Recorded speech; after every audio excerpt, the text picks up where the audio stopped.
Alors maintenant, pour l'exemple, pour chaque situation décrite, détermine les caractères étudiés et décrit la corrélation qui les unit. En A, on s'intéresse à la relation entre la température extérieure et le nombre de baigneurs à la piscine municipale. Bien, les caractères étudiés ici sont la température extérieure et le nombre de baigneurs. On écrira ici la température extérieure. Et sur la deuxième ligne, le nombre de baigneurs.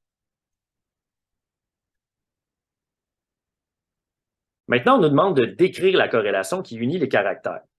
Si on augmente la température extérieure, mais qu'est-ce qui va se passer avec le nombre de baigneurs? Généralement, le nombre de baigneurs va aussi augmenter.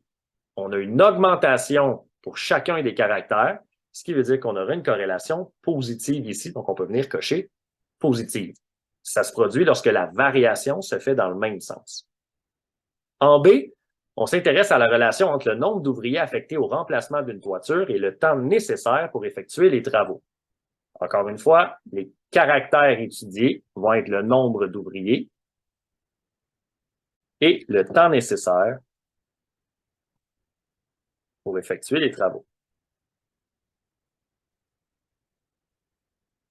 Encore une fois, il faut se poser la même question.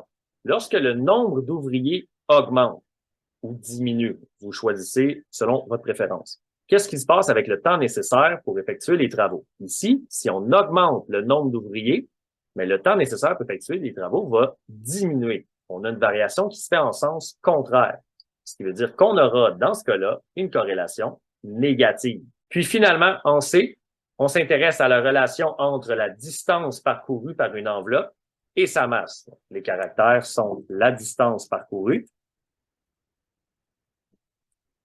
et la masse. Encore une fois, on va se poser la question, qu'est-ce qui se passe lorsque la distance parcourue augmente?